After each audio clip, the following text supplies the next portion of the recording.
Après ce que je vois, certains ne se sont pas encore couchés. Bienvenue dans notre première conférence du matin. Elles vont s'échelonner tout au long de la journée jusqu'à 16 heures.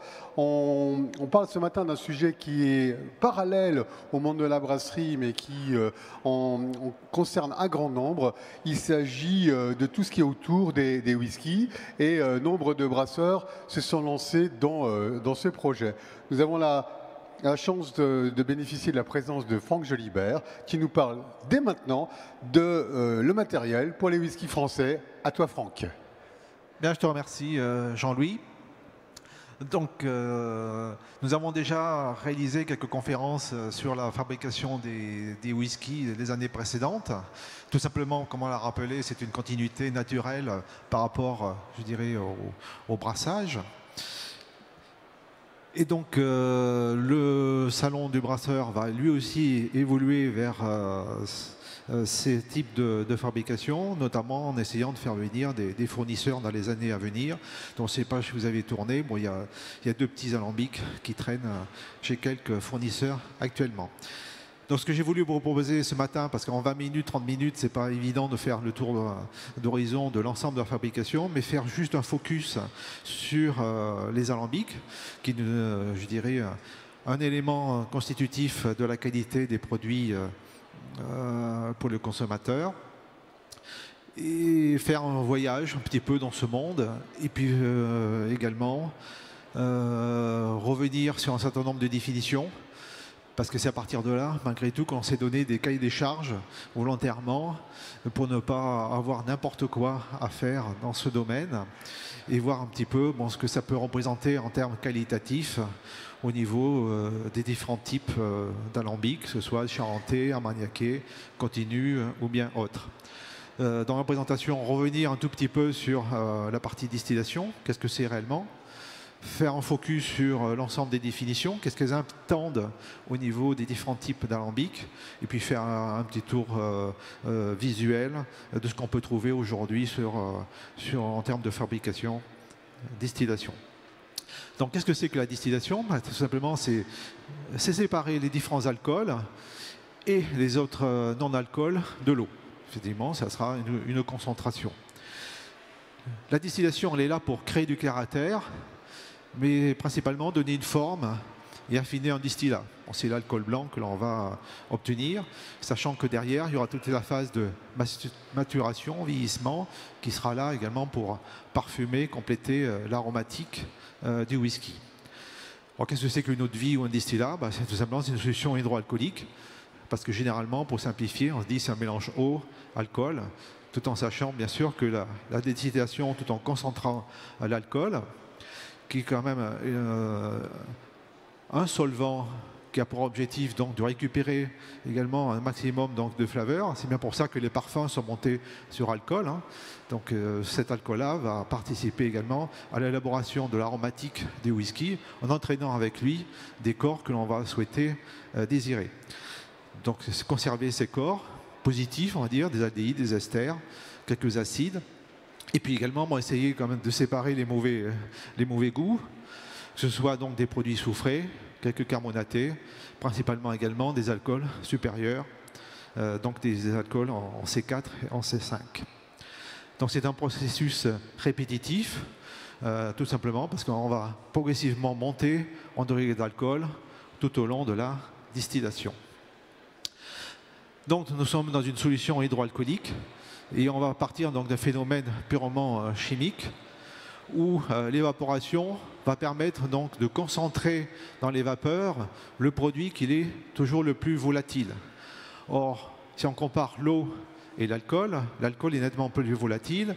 Il a son point d'ébullition vers les 80 degrés, je simplifie, vers les 80 degrés Celsius, et l'eau est à 100 degrés.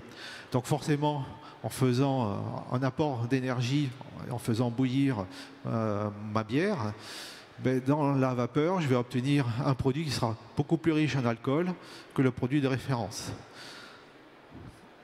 Donc si je pars effectivement d'une phase liquide à 10%, la phase vapeur, elle, sera à 51. Si je reprends cette phase vapeur à 51, je la vaporise, les vapeurs vont être à 75. 75, je monte ensuite à 84. Donc on va pouvoir faire des distillations successives de façon à pouvoir monter le degré d'alcool qui va être celui que je recherche. Donc généralement, on va dire, pour une distillation à repasse, on va essayer d'obtenir donc du 70% en volume, 68, 72. Alors il y aura autant de recettes qu'il y a de distillateurs, comme il y a autant de recettes de diagrammes de brassage qu'il y a de brasseurs. Il y a toujours des petits écarts par rapport à ce qu'on recherche. 70% tout simplement pour permettre ensuite une réduction à 62%, puisque c'est vers les 62%, 60% qu'on va avoir une maturation qui va s'effectuer au mieux dans un fût de vieillissement. Donc c'est un processus de séparation des gores basé donc sur leur différence de volatilité et les points d'ébullition. Donc on va toujours faire référence au degré d'alcool, au pourcentage d'alcool, et par rapport à la séparation des autres corps aromatiques, bien tout simplement, on va jouer sur la différence de volatilité et puis également de solubilité des différents corps. Donc on va avoir les corps qui sont plus volatiles que l'alcool, qu'on appelle généralement les têtes. C'est généralement aussi ceux qui en donnent des mauvais caractères, donc les produits soufrés, du méthanol, l'acétaldéhyde. Derrière en dessous, on a tout ce qui va être équivalent en termes de volatilité par rapport à l'alcool. C'est ce qu'on recherche généralement, ce sont les aldéhydes, certains types d'esters, et les moins volatiles que l'alcool, qui sont beaucoup plus lourds, donc plus difficiles, je dirais, à extraire. Les acides gras, les esters d'acides gras, le glycérol, etc. D'une façon générale, une chauffe modérée dit on n'aura pas suffisamment, je dirais, d'énergie pour pouvoir volatiliser. C'est moins volatile que l'alcool, donc on aura des produits plutôt légers, avec des notes type furfural, amande. Si je fais une chauffe très intense avec beaucoup d'apport d'énergie, je vais pouvoir volatiliser davantage les queues et donc avoir des composés beaucoup plus lourds dans le distillat, concombre et autres. D'où les interrogations, quelles sont les coupes pour les distillations. Alors on parle souvent de la notion de reflux. Tout simplement, bon, c'est un peu compliqué à comprendre, mais vous pourrez toujours le revenir dessus. Finalement, quand on volatilise une quantité d'alcool, mettons à 70%, à 1,43 litres, que je le vaporise, mais je vais avoir plus qu'une réduction par rapport en termes de volume. Or, il faut que mon alambic soit équilibré en termes de masse et en termes d'énergie, en termes de bouclage. Cela veut dire que je suis toujours obligé de ramener dans mon alambic un certain volume d'alcool de façon à pouvoir équilibrer à la fois la masse et la partie énergétique. L'alcool étant beaucoup plus riche en énergie que l'eau, on est bien compte qu'il faut un petit peu cet équilibre. Alors bien sûr, cette notion est très importante dans les colonnes continues. Elle est un peu moins dans le système discontinu, mais elle est malgré tout nécessaire. Et c'est la forme de l'alambic qui va créer naturellement ce type de reflux. Alors en termes d'évolution des techniques sur ces principes de distillation, les premiers équipements comportaient juste un échangeur de chaleur qui permettait de condenser ensuite les vapeurs alcooliques. Puis est apparu des organes permettant cette condensation, dans cette partie de reflux dont je vous ai parlé, parce que plus on a du reflux, plus on va pouvoir monter en degré d'alcool. Ensuite est apparu donc le chauffe-vin de façon à pouvoir aller plus vite et faire des économies d'énergie. Ensuite est arrivée seulement la colonne continue. Au départ, on travaillait que sur du discontinu. Et ensuite, on est intervenu donc les évolutions en termes de maîtrise des temps de séjour dans les alambics et puis également donc dans les colonnes. Alors après, prenez des dérogations rapides sur le chauffage en feu direct ou par un échangeur de vapeur. Ben, la chauffe à nu, a priori, intègre des saveurs du type empyromatique. Donc tout simplement parce qu'on va créer des notes de grillé, toasté, dans le cadre du bouilleur. Et pourquoi certains chauffent au bois? Tout simplement parce que par rapport à un brûleur gaz qui est bien régulé en termes de température, là vous avez des sautes d'humeur au niveau des niveaux de température et donc des caractères un peu inconstants qui peuvent arriver au niveau du distillat. Alors généralement on parle de double distillation. Les premiers équipements comportaient juste un échangeur de chaleur qui permettait de condenser ensuite les vapeurs alcooliques. Puis est apparu donc Bon, sachant que pour certains producteurs de whisky vont vers des triples distillations. Et si on en équipe donc des plateaux, ou on peut équiper également par des garnissages, donc tout ça va permettre d'influencer un petit peu les sélections aromatiques que l'on va pouvoir obtenir. Et au niveau des distillations continues, on pourra réaliser également des extractions directement à la colonne, notamment en ce qui concerne les alcools supérieurs qui se coincent au niveau de certains plateaux de la colonne continue. Alors en ce qui concerne également nos notations chauffage en feu direct, bon, pour les économies d'énergie, bon, la région de Cognac commence un petit peu à réfléchir elle aussi à faire comment on peut. Donc l'idée c'est de passer ne serait-ce qu'à la vapeur, qui est plus facilement maîtrisable et qui permet d'avoir un générateur de vapeur pour 12 alambics par exemple. Donc l'interrogation c'est savoir si la vapeur donnait des aromatiques identiques ou pas par rapport à un chauffage à feu direct. Des essais ont été réalisés, pour l'instant on obtient la même qualité du distillat. Comme quoi, bon, des fois des habitudes, quand on apporte un aspect scientifique, permettent d'être contredites. Donc je vais parler de cette notion de reflux. Donc elle est importante, c'est pour ça que nous avons des cols de cygne vraiment de tailles différentes, des alambics de formes particulières qui vont être différentes par exemple entre le cognac et les whiskies écossais, etc. D'où peut-être des références vis-à-vis d'un vin à base de raisin qui va être plus acide, avec un peu plus d'ester par rapport à de la bière qui sera avec une acidité un peu plus élevée et un degré d'alcool souvent un peu plus bas par rapport à celui du vin, quoi. Et donc on essaye toujours d'avoir un reflux le plus important possible, mais tout en sachant que plus j'ai de reflux, plus j'ai une consommation d'énergie qui sera élevée, quoi.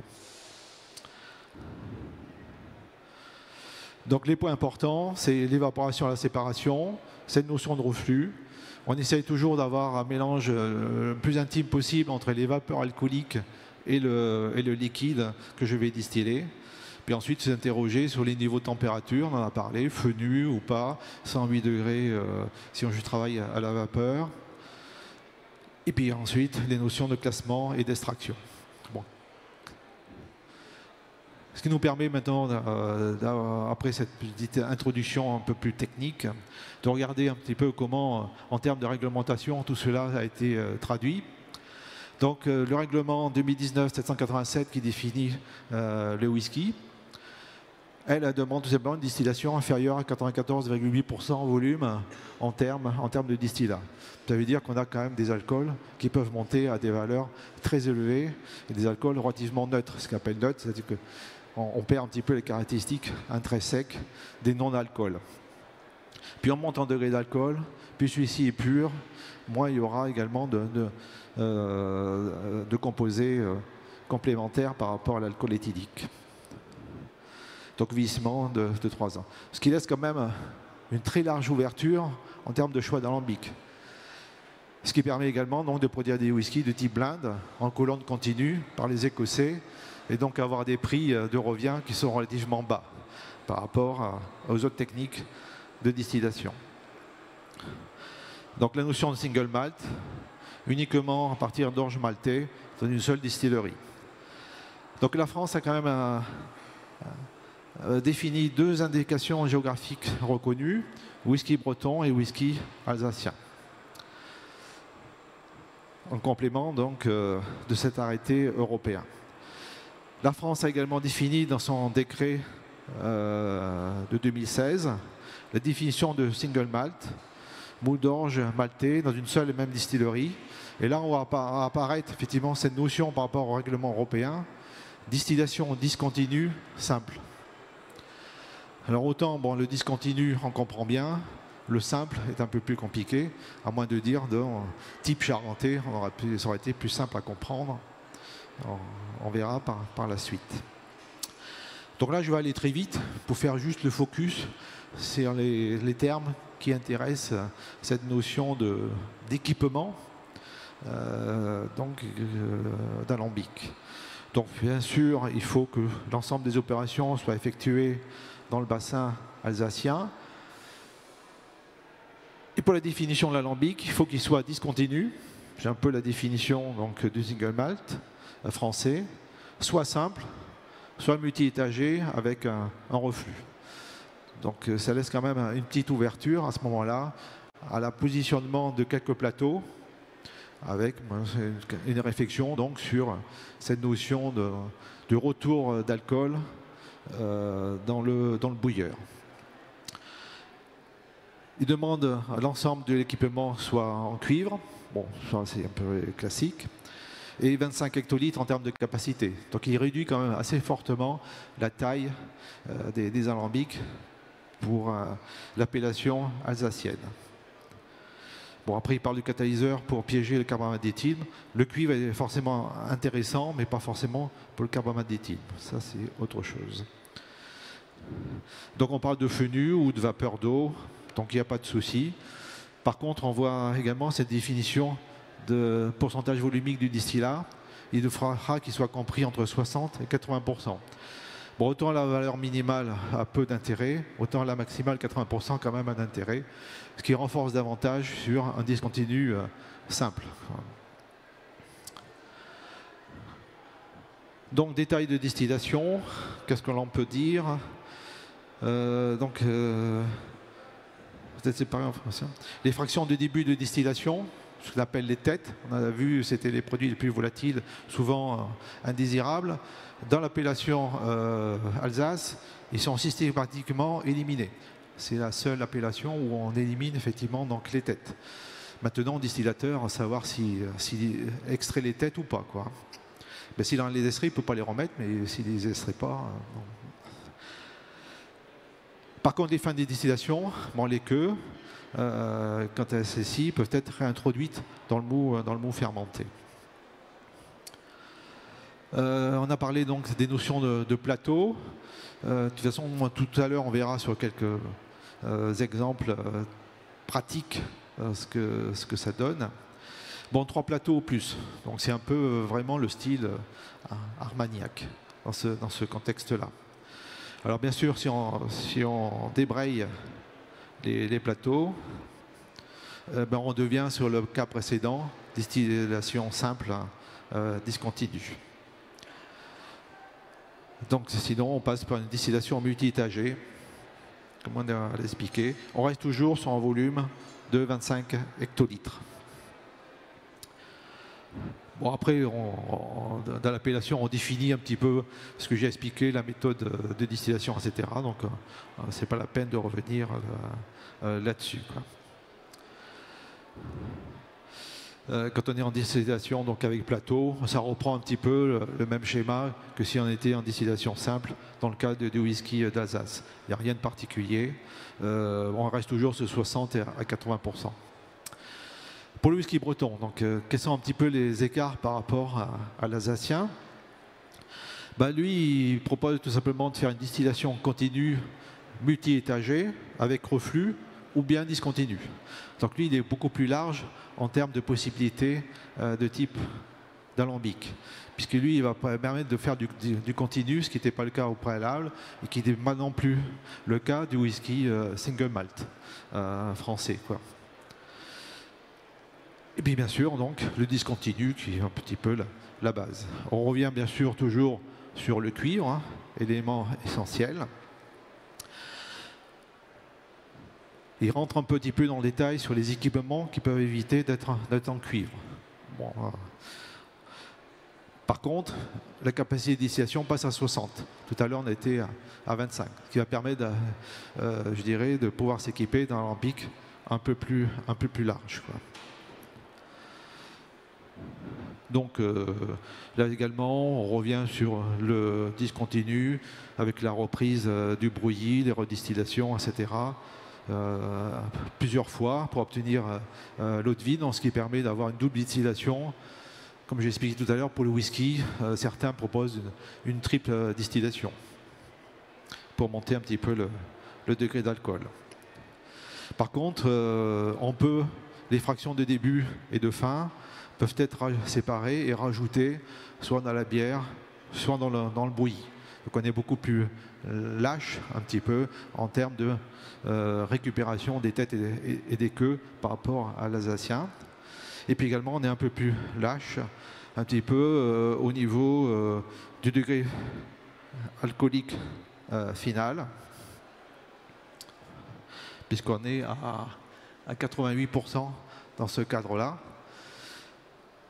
Donc dans la définition du whisky français, ça reprend un petit peu cette référence-là. Bon, elle est en cours de, je dirais, d'étude. Hein.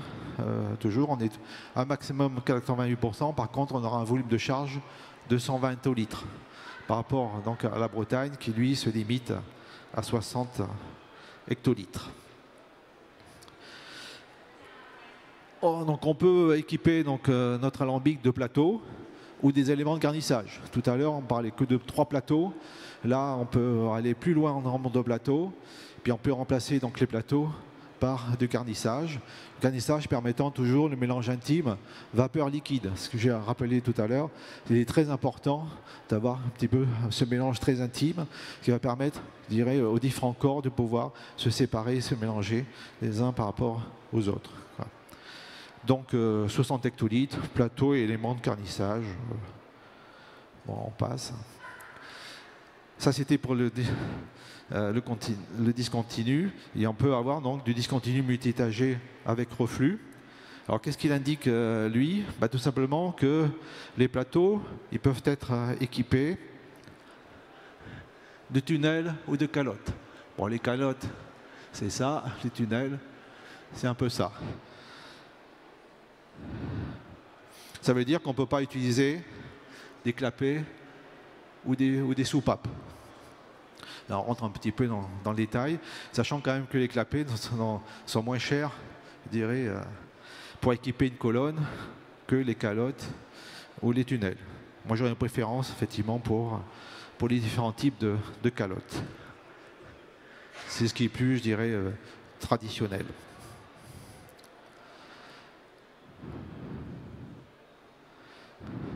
Donc là, au niveau de ces systèmes un petit peu continus, donc on voit apparaître donc, la notion de rétrogradation, du coulage dans du distillat, et cette notion donc de reflux, toujours, qui est importante.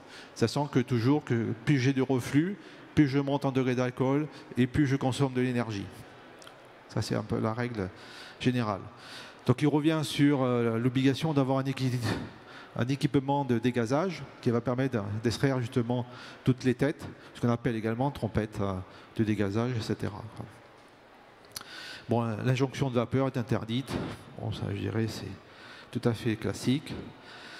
Donc, il revient toujours sur la possibilité des fractions de début d'utilisation qui peuvent être éliminées. Ça veut dire qu'on peut également les réintroduire dans l'alcool final.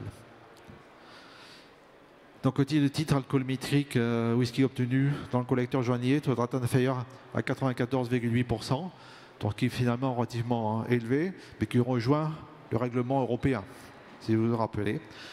Par contre, le whisky français, lui, il reste toujours à 120 hectolitres par batch et un maximum de 88% volume. Non.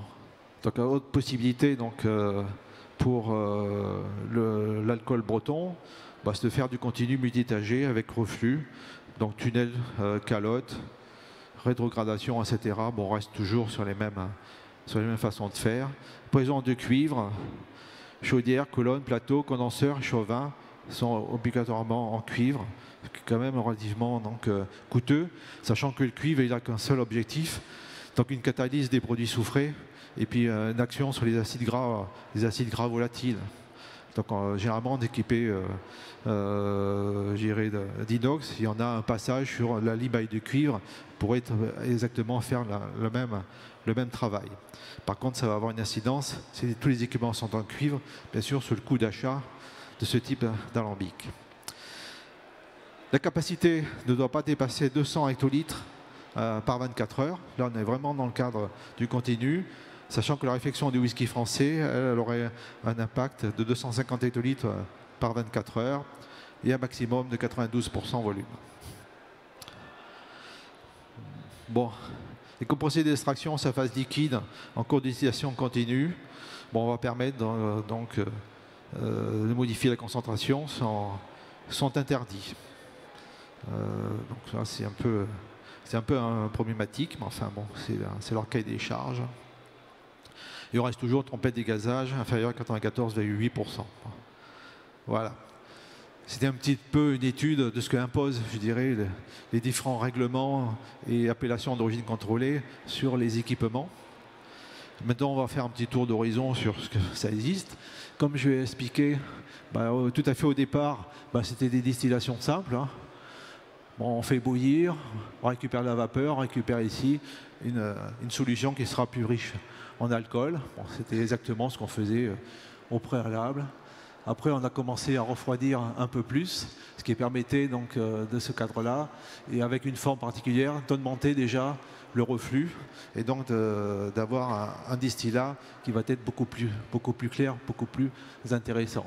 Et puis là, on rentre sur les parties traditionnelles, on chauffe, on récupère, voilà. Sachant toujours qu'on va donc en retour, certaines alambics étant équipées, donc de retour directement à partir de là, etc.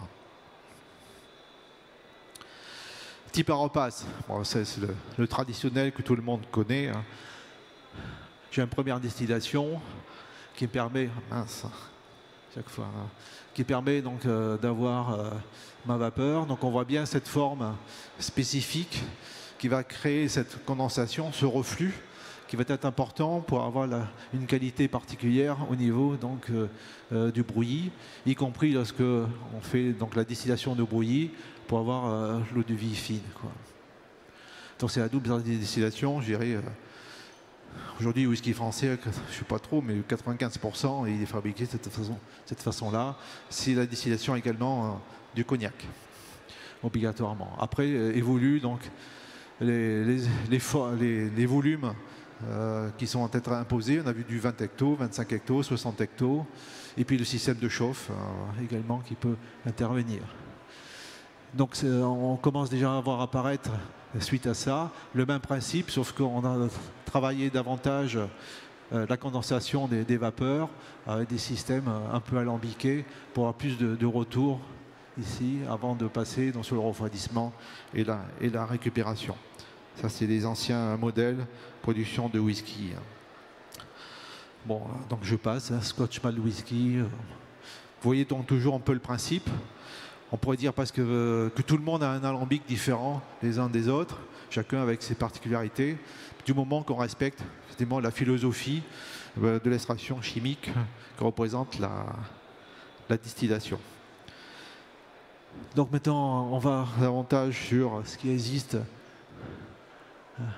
aujourd'hui, donc type cognac ou whisky single malt, donc un bouilleur. Notre corne ici, chapiteau, col de cygne, qui va créer un petit peu notre reflux et notre différenciation des corps aromatiques. Le chauvin, qui va permettre donc de récupérer ou la bière avant de rentrer ici. On est en discontinu et on récupère. Voilà. Et on fait donc des formes différentes ici en fonction de ce que l'on recherche comme produit. Et on a des formes donc différentes de whisky, cognac, on a des différentes maisons de cognac, des différentes maisons de whisky, etc. Quoi. Bon, là, voilà donc une photo, la distillation charentaise. Bon, on ne revient pas là-dessus. Hein. Chauffage à feu nu, chapiteau. Voilà. Et on reprend deux fois. Donc je ne reviens pas sur la distillation, c'est sûr. Le brouilli tourne autour de 30%. Et l'eau de vie distillat tourne autour de 70% dans ce cadre-là. Donc on respecte bien les différents cahiers des charges que nous avons vus tout à l'heure. Donc déjà, bon, on commence à avoir des formes un peu plus complexes dans le whisky, tout simplement parce qu'au bout de 150 ans de production, les gens se sont orientés vers des formes un peu spécifiques et qui sont déterminées également par la maison, c'est-à-dire par la distillerie qui va avoir, je dirais, un petit cachet spécifique vis-à-vis de ces distillats, quoi. Mais on reste toujours sur le même principe, on chauffe, on évaporise, et puis on condense ensuite l'alcool pour obtenir ce que l'on souhaite. Alors j'ai parlé des formes. Effectivement, tout ce qui va être col de cygne, des études ont été faites pour pouvoir déterminer, bon, en fonction de la forme. Donc on va avoir des retours différents de ces vapeurs d'alcool directement dans le bouilleur et pour avoir donc les caractéristiques spéciales qu'on aura au niveau du distillat. Du point de vue, bon, comment le classement s'effectue au niveau des corps qui vont être présents dans la bière que l'on va distiller. Alors on arrive un petit peu vers le continu maintenant. On a vraiment fait du discontinu. Bah, les premiers essais, bon, c'était un petit peu ça. Hein. Bon, les gens essayant toujours d'aller plus vite, faire plus de volume et consommer moins d'énergie. C'est un petit peu ça. Tout en essayant de respecter une certaine qualité, bien sûr, du distillat. Bon, on voit donc également apparaître une philosophie donc, de traitement. Je dirais, sous vide. On a parlé un petit peu de la température du bouilleur rapidement tout à l'heure. Bon, effectivement, si je travaille sous vide, j'aurai des niveaux de température beaucoup plus bas, moins de réactions chimiques particulières de torréfaction, etc. Et j'aurai des alcools beaucoup plus fins, beaucoup plus parfumés par ce système-là. Bon, certains sont équipés effectivement de ce type de matériel. Donc c'est de pouvoir jouer sur le niveau de température de l'ébullition. Bon, sachant également donc, que ce type d'alambic a un autre intérêt, c'est de faire des économies d'énergie quand même, malgré tout. Puisqu'on travaille sous vide, on a des niveaux de température plus bas, on monte moins en température, on consomme moins d'énergie au final. Apparaît également cette notion de rectification. On a dit rectification simple, c'est le reflux classique whisky cognac. Après, on peut avoir des reflux un peu plus renforcés. Et puis après, vont apparaître donc ces notions de plateau qui va permettre toujours d'augmenter le pourcentage volumique. Et donc, plus on est sur un pourcentage volumique élevé, moins on est lourd, plus on est léger, plus on est parfumé, quoi. Un petit peu ça. Et puis, des rectificateurs beaucoup plus complexes derrière, quoi. Bon. Donc on a le même système. Donc là on peut travailler donc, en discontinu. Donc on a toujours notre système de chauffage, notre bouilleur qui combite, le chapiteau qui refait une condensation. Et puis donc nos différents plateaux équipés en général donc, de calottes, comme on l'a vu tout à l'heure. Mais on peut être très bien équipé. Donc, également la mise en place de catalyseurs dont je parlais tout à l'heure, de la limaille de cuivre. Par exemple, qui pourrait être positionné donc, ici. Quoi.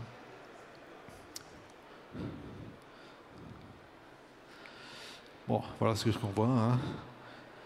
Ça, c'est un pot style traditionnel whisky. Bon, les plateaux, 5 à 8 plateaux.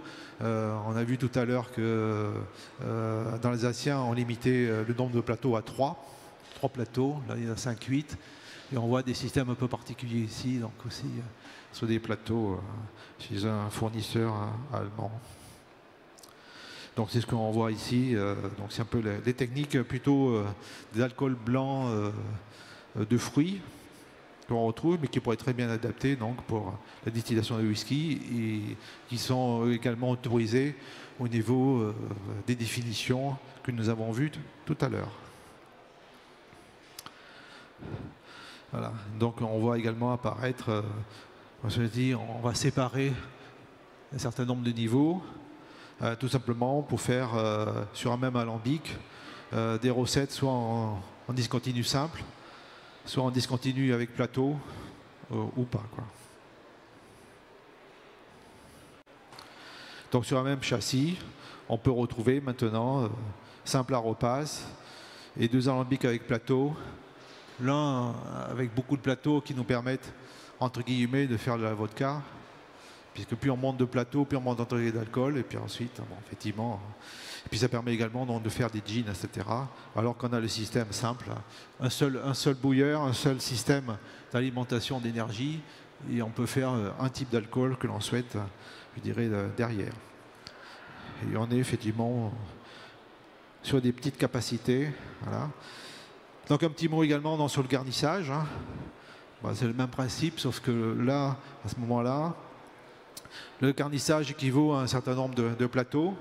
Et pour pouvoir donc réguler ce système-là, c'est par l'intermédiaire donc du système de refroidissement de cette colonne de garnissage qui va nous permettre donc de faire la qualité du produit. C'est le Stöpfler, quoi. Mais sachant qu'on pourrait le faire par différentes méthodes, quoi. Le garnissage, après, c'est pareil, il y a différents types de garnissage, etc. Toujours pour vous rappeler que bon, l'horizon est quand même relativement large, hein, on peut faire beaucoup de choses, finalement. Hein. Et puis on arrive en finale à distillation continue, puisque c'est une évolution permanente.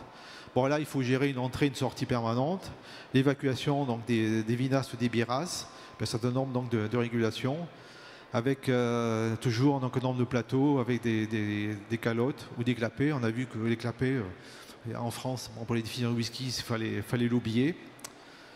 Mais pour les eaux de vie de vin, c'est autorisé, quoi. Et puis bien sûr, il faut faire des extractions à certains plateaux, parce que quand on travaille en continu, au bout de plusieurs jours, ben, les alcools supérieurs vont se piéger au niveau de certains plateaux, et vous êtes ce qu'on appelle l'engorgement de la colonne. Donc à un moment donné, il faut extraire ces corps qui sont plus solubles dans l'alcool.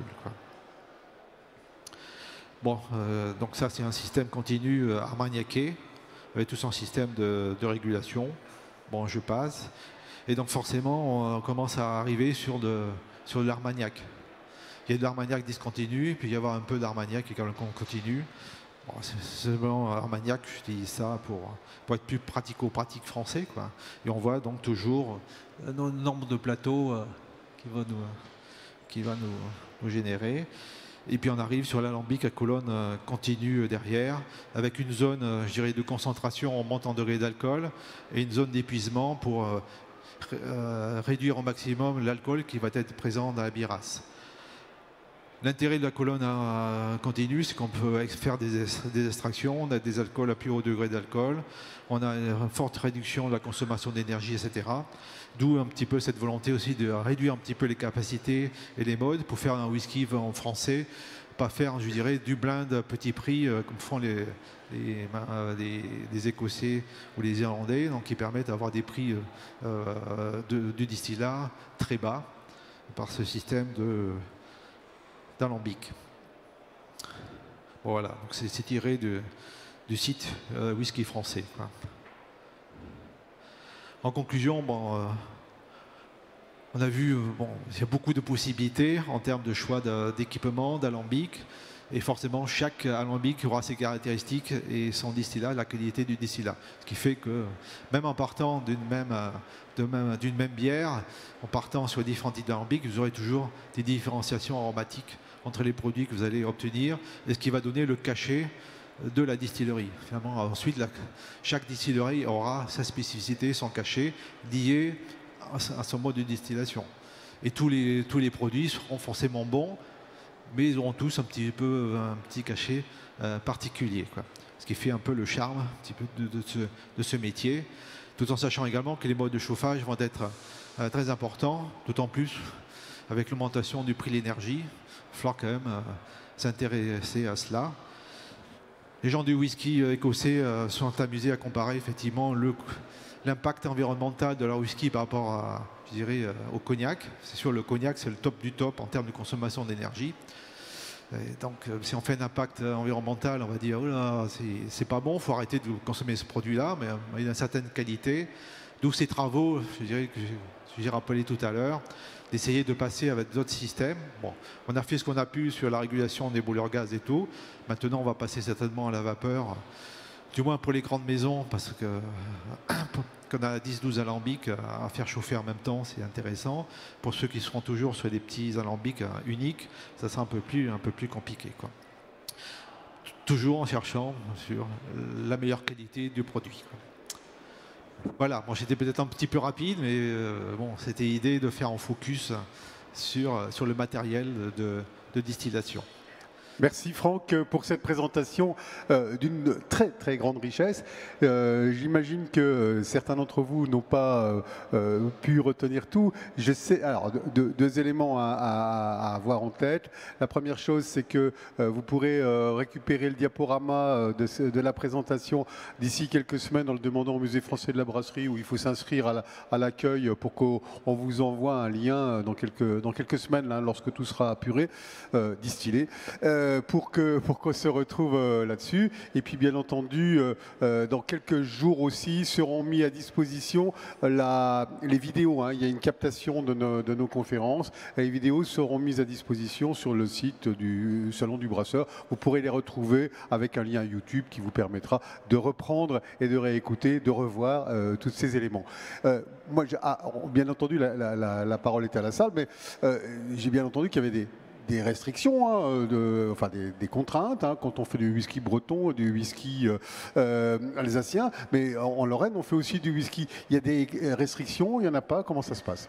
Ben, Lorraine va respecter le règlement européen, bien sûr, c'est la base. Hein. Et comme c'est du whisky français, on va respecter le whisky français.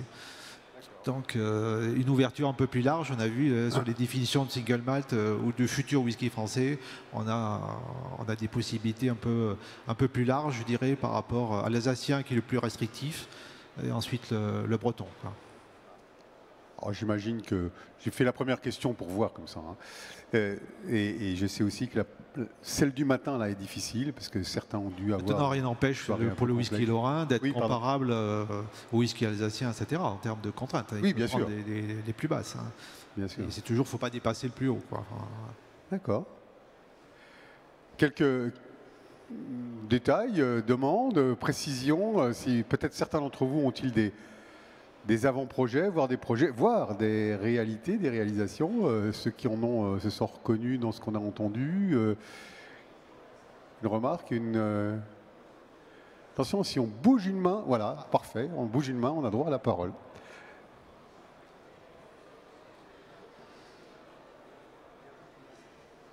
Bonjour. Bonjour. On a pas mal parlé de la chauffe au feu nu et de la chauffe vapeur en double enveloppe. Et qu'est-ce que vous diriez de la chauffe électrique en résistance? Bon, j'en ai parlé juste un petit peu, mais pas du tout de la chauffe électrique, effectivement. Mais il faut faire toujours attention à la température de peau, c'est-à-dire effectivement le degré de température quand on va à la surface de la résistance électrique par rapport au liquide. Bon, je sais que parce qu'une résistance électrique peut monter très haut, peut être à 160 degrés, etc. Donc il faudra la brider, donc avoir votre fournisseur, hein, de façon à avoir une température de 110 degrés, quoi. Ne pas dépasser pour être un peu similaire aux températures de chauffe qu'on a avec la vapeur ou plus. Il faut faire attention à cette température de peau, quoi. Essayer de brider un petit peu cette température pour ne pas faire trop de caraméliser. Bon, après, comme j'ai expliqué, toutes les IS, vous aurez un distillat qui sera plus riche en type caramel, noisette, etc. Quoi. Mais après, il faudra les nettoyer, quoi, les résistances. Ouais. Merci. Oui, on nous appelle évidemment pour la prochaine conférence qui va avoir lieu dans quelques instants. Une autre question sur cette... Ah oui, bien sûr, j'arrive.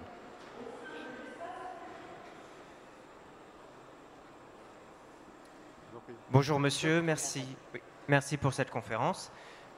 J'aurais juste une question. En 1997, il y avait 4 distilleries en France, si je ne me trompe pas. Aujourd'hui, il y en a plus d'une centaine.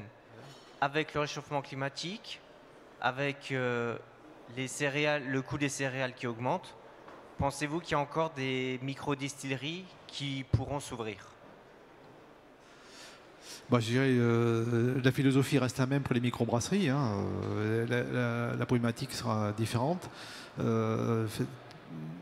Bon, la difficulté, ce qu'on voit par rapport au whisky français, qui est un ultra premium ou un non premium, c'est-à-dire que c'est des produits single malt de très haute qualité, mais avec des prix de bouteille qui sont à 55-60 euros.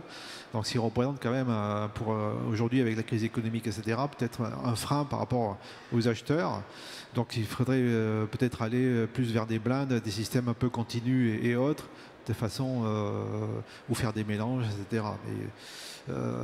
Mais il y a deux catégories un petit peu de producteurs. Il y a le producteur type microbrasserie, mais il y a eu également un fort développement de producteurs de whisky type cognac, c'est-à-dire les cognacés qui ont fait à un moment donné beaucoup de vodka, que vous ne voyez pas sur le marché parce que c'est uniquement l'export, puisque le cognac à 98% est exporté. Ce sont des gens qui ont fait des filières d'exportation très connues, que ce soit au niveau Chine, États-Unis, Afrique, etc. Et donc ça leur convient de faire un complément de gamme. Alors avec un petit drapeau français, donc vodka française, et ils ont trouvé qu'effectivement le whisky français, du fait de la France, pays culinaire, de qualité, etc., donc trouve un marché. Donc il y aura ce marché-là, c'est peut-être pas celui auquel vous pensiez. De toute façon, c'est des professionnels à l'export. Micro-distillerie, augmentation du prix de l'énergie, du prix des bouteilles, etc. Effectivement, il y a un risque aujourd'hui, d'autant qu'en termes de trésorerie, 3 ans de vieillissement, ça coûte quand même cher. Et donc j'ai discuté avec un de vos collègues, il faudra peut-être faire des eaux de vie de céréales.